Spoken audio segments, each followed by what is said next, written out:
पांडव आणि महादेव यांच्यातील युद्धकथा। महाभारतातील युद्धाच्या अखेरीस अश्वत्थामाने पांडवांच्या पुत्रांचा वध केला होता।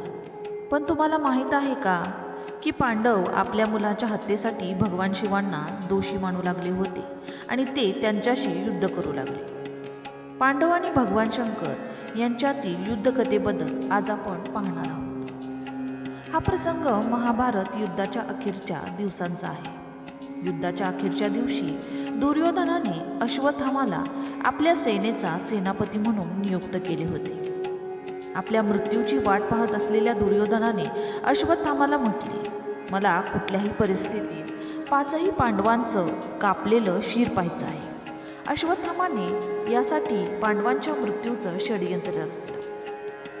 दुर्योधनाला वचन दिल्यानंतर अश्वत्थामा उर्वरित सैनिकांसोबत पांडवांच्या मृत्यूचं षडयंत्र रचू लागला। तिकडे भगवान कृष्णांना हे माहीत होतं की महाभारताच्या शेवटच्या दिवशी काही ना काही नक्की घडेल। या संकटापासून वाचण्यासाठी श्रीकृष्णांनी आदिदेव भगवान शिवची विशेष स्तुती आरंभ केली। स्तुती करताना श्रीकृष्णांनी भगवान शिवांना सांगितले की हे विश्वाचे पालन करता, भूताचे स्वामी, मी तुम्हाला प्रणाम करतो। भगवान, तुम्ही माझे भक्त पांडवांची रक्षा करा। श्रीकृष्णांची स्तुती ऐकून भगवान शिव नंदीवर सवार होऊन हातात त्रिशूल घेऊन पांडवांच्या रक्षेसाठी आले। सर्व पांडव त्यावेळी शिबिराच्या जवळच्या स्थित नदीत स्नान करत होते। मध्यरात्री अश्वत्थामा, कृतवर्मा आणि कृपाचार्य हे तिघेही पांडवांच्या शिबिराजवळ आले, पण बाहेर भगवान शिव यांना पहारा देताना पाहून जरा घाबरले। मग त्यांनी भगवान शिवांची स्तुतिवंदना आरंभ केली। भगवान शिव हे आपल्या प्रत्येक भक्तांवर लवकर प्रसन्न होतात, तेव्हा ते त्या तिघांवरही प्रसन्न झाले। शंकरजींनी वरदान म्हणून अश्वत्थामाला एक तलवार दिली आणि त्यांना पांडवांच्या शिबिरात जाण्याची आज्ञाही दिली। मग अश्वत्थामाने आपल्या दोन्ही साथीदारांसोबत पांडवांच्या शिबिरात जाऊन दृष्टद्युम्नसोबत पांडवांच्या पुत्रांचा वध केला। यानंतर ते तिघेही पांडवांचे कापलेले शीर घेऊन परतले। यावेळी शिबिरात वाचलेल्या पार्षदशूने या जनसंहाराची माहिती पांडवांना दिली। जेव्हा ही माहिती पांडवांना मिळाली तेव्हा ते शोकाकुल झाले आणि हा विचार करू लागले की स्वतः महादेव असतानाही कुणी शिबिरात घुसून आपल्या पुत्रांची हत्या केली, यामध्ये महादेवांची चूक असेल। क्रोधात मर्यादा विसरून भगवान महादेवाला आव्हान देऊ लागले। भयंकर युद्ध सुरू झाले।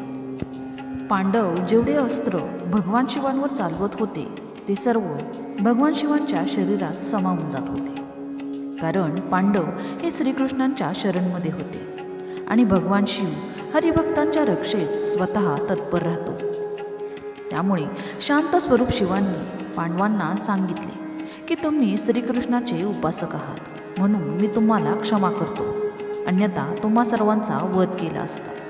माझ्यावर आक्रमण केल्याच्या अपराधाचे फळ स्वरूप तुम्हाला कलियुगात जन्म घेऊन याचे भोग भोगावे लागतील, असं म्हणून भगवान शिव अदृश्य झाले। पांडवांनी शंकराकडे क्षमायाचना केली। दुःखी पांडवांनी कृष्णासोबत भगवान शिवजींची स्तुती केली।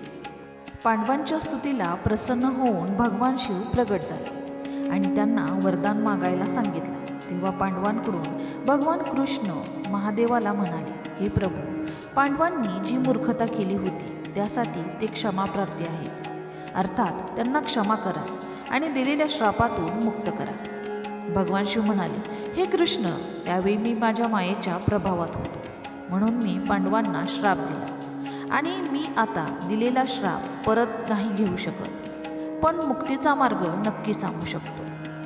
पांडव आपल्या अंशातून कलियुगात जन्म घेतील आणि आपले पाप भोगून श्रापातून मुक्ती मिळवतील।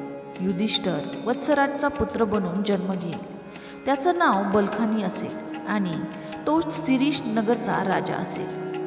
भीमवीरांच्या नावाने बनारसमध्ये राज करेल। अर्जुनच्या अंशाने ब्रह्मानंद जन्म घेईल, जो माझा भक्त असेल। नकुलच्या अंशातून जन्म होईल कणिकोचचा, जो रत्नाबानूचा पुत्र असेल। सहदेव भीमसिंहचा पुत्र देवसिंहच्या रूपात जन्म घेईल।